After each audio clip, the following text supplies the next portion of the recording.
Cage, what are we talking about here? The epic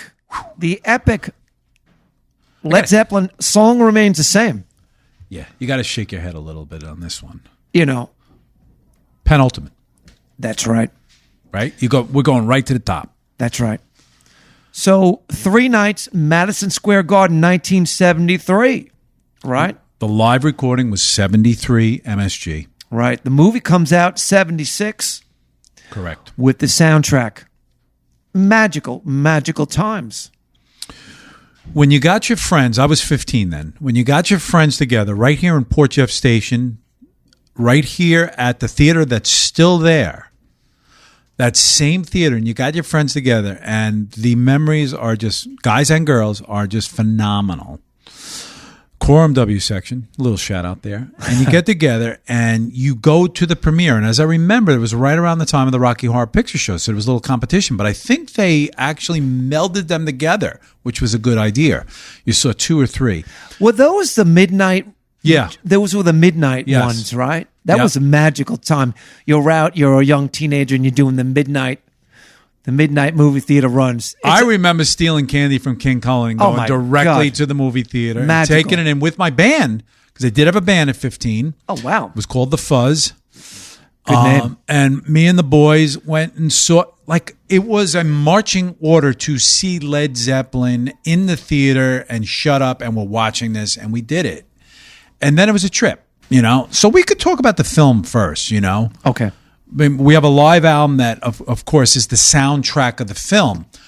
But the film was meant to get behind the personalities. And it makes sense, but it doesn't. Think about it. The Beatles knew that. They were this fun, fanciful band. And the ladies and the girls wanted to know what the Beatles were about. Led Zeppelin wasn't really about that. Right. So when we saw John Bonham going down and having his personality with the car and the sexy Robert Plant and the mystical, you see how I got that already? And I don't mean that in a Kiss sense. Right. I mean that in a way that was just, wow, it was just a freaky thing. And then Jimmy Page with the sword and all. That was really a life-changing situation there. Yeah, sure. So we took that film in, and then we played the hell out of the album. Always remember the Swan Song. And maybe there's some business things behind there, but I believe the band had a whole sort of financial piece in Swan Song. And it was a magical time. What I find interesting, I think it's important that we actually take this album off of the shelf and we see that we had never seen this before. And we talk about that physicality of records. Oh, yeah. And again, we see the personalities of the guys. Right. Beautiful. Right?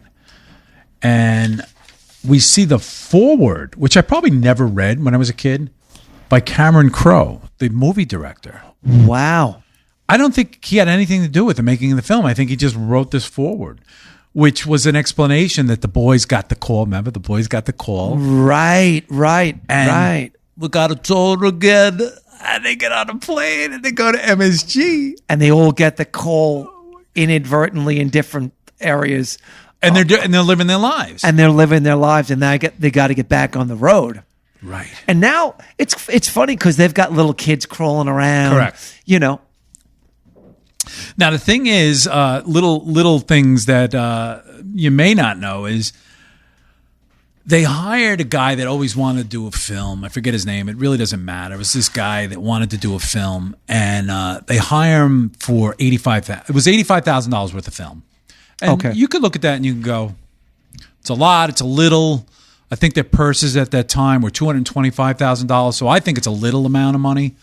Right? I think there was $200,000 stolen from them later on in MSG, or actually was in the film. Remember, it's in the film. Yeah, I think it was like $250,000. So $85,000.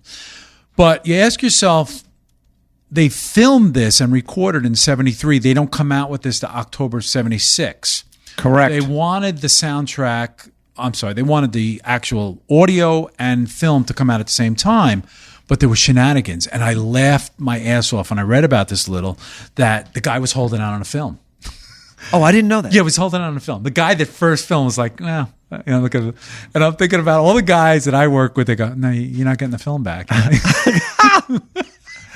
And so Peter Grant, like, strong-armed, and there was money paid, and there was all kinds of shenanigans, and they gave it to another producer who finally came out with it, thank God. Oh, I didn't know that. Yeah. Because I know that Jimmy Page would go back. Like, he was never satisfied with recordings. Yes. So now think about this. There was not a lot of live albums happening then, right? How many live rock albums had come out? One big one that you're going to cover next time. Okay, but besides The Frampton Comes Alive, which is a popular one, the live album concept was not really a popular concept. And then Jimmy Page was a tinkerer, and he was never satisfied with his recordings. So these recordings had to go back, and Jimmy Page was re-engineering them. And a lot of, to a lot of fans' dismay, you're right, he re-recorded parts that were not live. You're right. Okay. Now, I'm going to be the first to say that I think this is an epic record. The culmination of everything combined, but it's not a true live record, but it's a fantastic, fantastic record. And it goes back to, for the first time and possibly the only time, because the drummer dies 3 years from when this is released. John Bonham. Right, yes. So now for the first time you're seeing the personality. That was really important because they were really a mystical band. Everybody else was out in front, and this was like, they put out the big sound, but don't forget, you didn't have the internet. It's so important to understand. You couldn't get behind the scenes. Right, but that was the mystique that sold them and made them all the money. As you know. You see, look, you fast forward from that point that you're making, and you fast forward and you say, MTV Cribs. After a while, no one cared. They didn't want to know. They realized video killed the radio star. They realized the mystique was what we actually wanted. We thought we wanted to go into your garage and into your cupboard and see what you're eating and see your TV and see what your VHS tape collections are. But then we realized we liked the mystique better, but we had already removed it from society and it was too late. We couldn't get back. It's intriguing, right? People love the rumor. We loved, because the thing is, when Led Zeppelin came to your town, you went as a kid or as an adult. As a tribe. As a tribe. And you said, what did you say? You said, oh my God, it's them. You didn't know anything about them. And that's what made it so intriguing. Once you knew everything about the stars, 20 years fast forward, it was much less intriguing. There was no mystique. You took all the mystique away. Right. Think about that. They were epic, but the mystique played a very big part in being epic at that time. You're 1,000,000,000% right. What track would you like me to play? No quarter. No quarter, Tommy.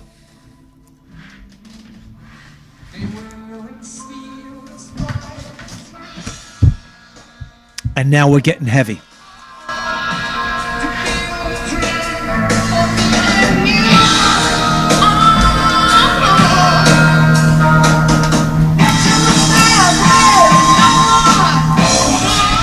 I miss John Bonham. Oh my God. Nobody plays the drums like him.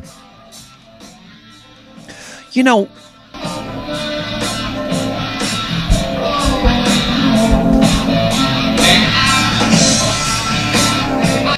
speechless. You can't even talk.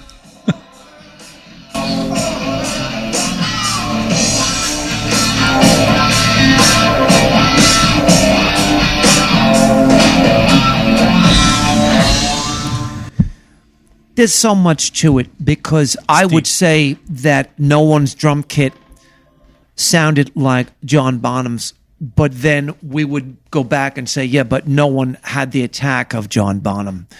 So, a lot of people would say everything is everything. It's not just this or that. It's the culmination of everything. Definitely. And that's what you have right there, that explosive dynamic. You listen to the hi-hat. And by the way, back in the day, you never had a hot. When we say a hot hi-hat or a hot cymbal, that was like where they were raised up in the mix where you could actually hear them. Mm-hmm. Listen to a lot of the late 60s rock where the drums and the cymbals and the hi-hat were buried in the background.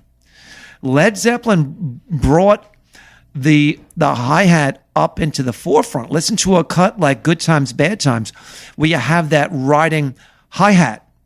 Wow. Right? That's a good point. The way they produced it, they produced John Bonham in a way where he was like a superstar in himself inside of the band. Bands didn't produce drummers the way that they produced John Bonham in that particular act. The drummers were in the background. They were not in the forefront. They were meant to be listened to in the background, right? Sort of like children in the 70s. So, but think about it because a lot of times when we talk about something that we like, we don't necessarily understand why it's good. I get you. I'll say, Kevin, you love it. He goes, love I it. don't know why I love And then I'll say, why do you love it? I go, it doesn't matter. I just love it. But now we break it down. We say, listen to those drums. You go, wow, you can actually hear the drums, right, in the mix.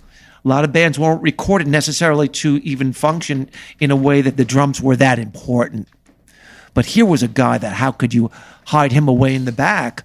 You had to make him part of the superstar because he was.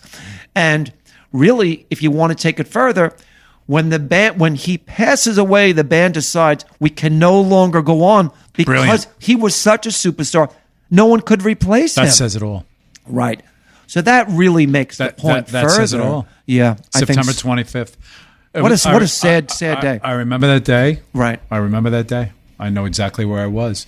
When we talk about actually seeing them live, I was lucky enough to see them live in July, summer of 77. I don't remember the exact date. It was June, actually, of 77 at MSG. So they had come out with the album 9 months now, right? Because it released in October. And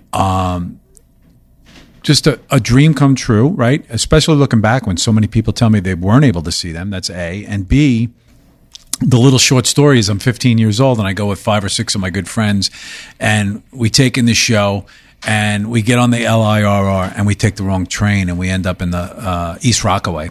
We just made that change in Jamaica to the wrong train, right? We didn't go east of Long Island at 2 in the morning. We went to East Rockaway.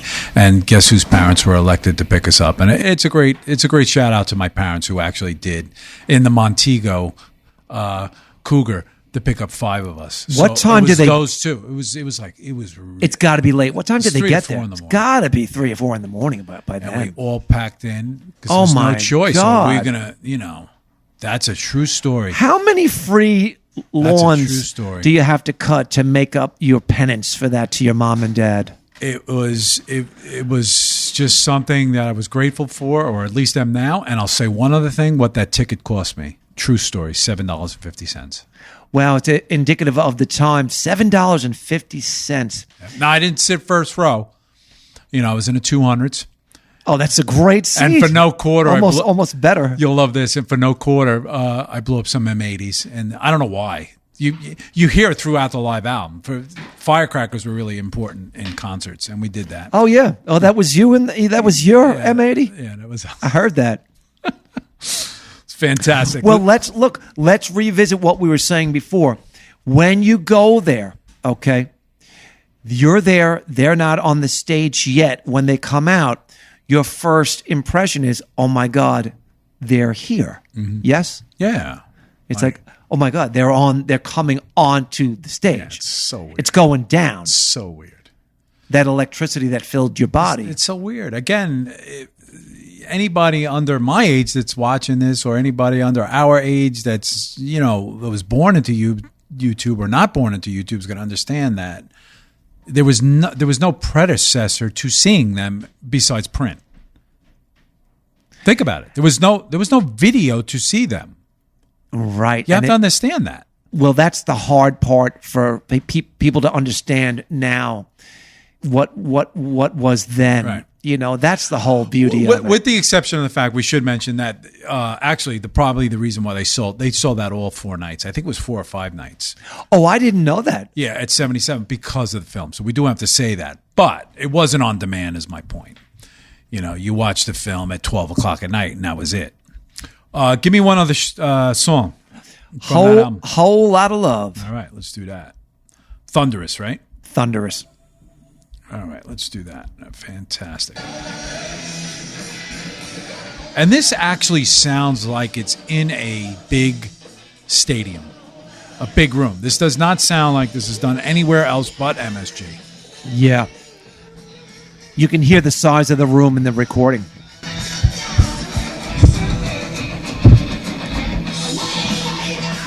Just magical. Magical and powerful. And the electricity, you know, you have to realize also they're always feeding off the crowd, and the crowd is just absolutely electric. You know, there's so much energy for them to feed off here.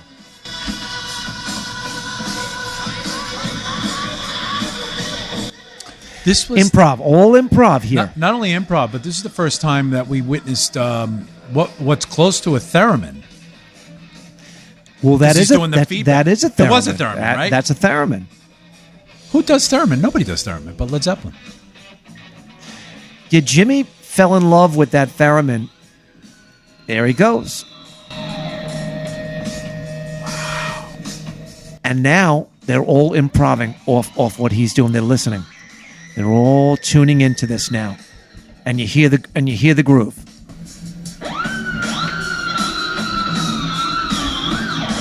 The drums and the bass are following in now. They're catching their groove. Real time improv here. Just listening. They're listening to each other, and they're laying it down. They're adding layers here. Right? There's Plant adding his layers. Right. All right.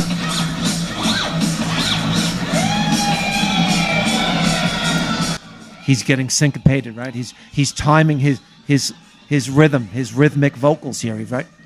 All right. They're all adding. We're all adding, listening and adding here.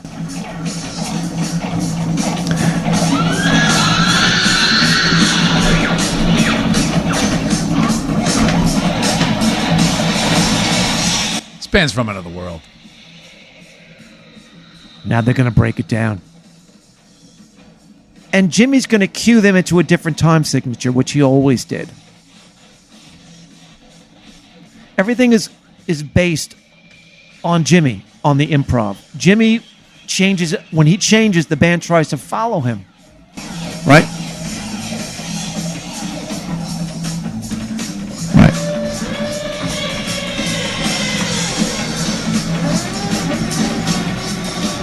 Wait for it here.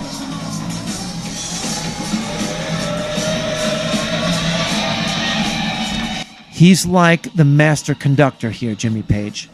Right? Watch.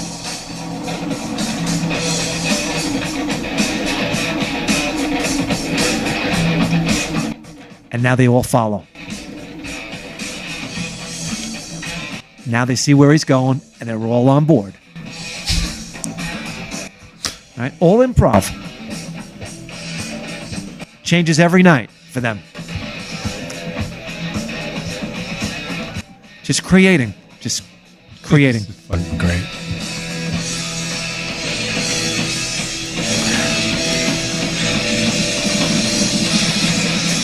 And now they're just cueing each other with their eyes, right? Stage cues.